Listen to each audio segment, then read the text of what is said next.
I thought I would do a really quick video on what you can learn about your soil just from touching it. So it is important to get in there, to get down right into your soil, to get to know it. So I'm going to reach in here and I'm going to grab a handful of soil. And what I'm going to do is I'm going to show you, I'm going to squeeze it back and forth in my hands like this. All right, and what I'm doing is I'm first testing the water holding capacity of this soil. So what I'm noticing is that yes, it is starting to clump up, which is great. So that means that it is able to hold water because it's held together. I can even hold it up and it doesn't crumble. But now if I just carefully press on it, it does crumble. And this is a great soil texture. This means that it holds water and it also crumbles. So that means that it also drains well. So that's a great sign right there that this is holding water. So why is it holding water? Well, there are three different kinds of particles in soil. They are three different sizes. There is sand, which is the largest particle, silt, which is the medium-sized particle, and then clay, which is a teeny tiny particle. And all three of them have different roles to play in your soil. And at the extremes, the sand is what helps soil drain. The particles are really big and therefore water drains between them really quickly. And one of the ways that you know if you have sand, there's a couple ways. First, you can look. It's the biggest particle. And I don't know if you can see some of the particles of sand in here, but I can see it with my bare eyes. And if I can't see it, they might be smaller sand particles. So if you were to rub it between your fingers, it might feel gritty.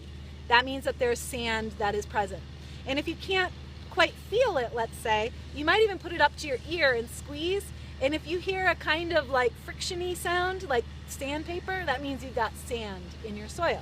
So we've got sand present. In the middle, there is a medium-sized particle called silt.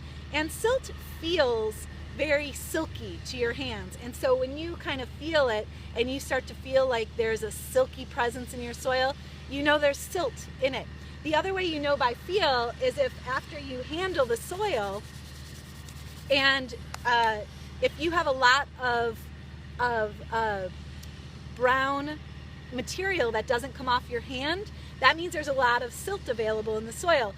My hand is totally clean, this one. This one has a little bit of darkness to it, but that's not actually silt. Silt is a little bit browner. So there's very little silt in this particular soil. And then at the other end of the spectrum is clay.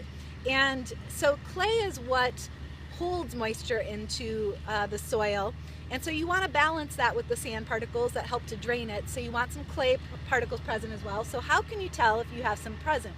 Well, the first way, like I mentioned, when you squeeze it, and it does tend to squeeze together, think about your clay class or your pottery class, or if you've seen people with pottery, you know how that clay really sticks together. It's kind of rubbery, right? So if it sticks together, that means there is some clay there.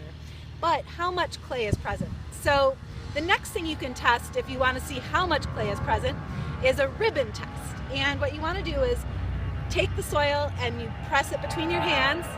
Sorry for the plane going right over my head. I'll pause for just a moment. Wow, I am right in the flight pattern. All right, so I squeezed it again. I squeezed the soil. It's now pretty solid. And if I put it in my hand and I use my first finger and my thumb and I press the soil out in between, it'll start to form a ribbon. Now in this case, the ribbon barely forms and then it falls off the tip of my hand.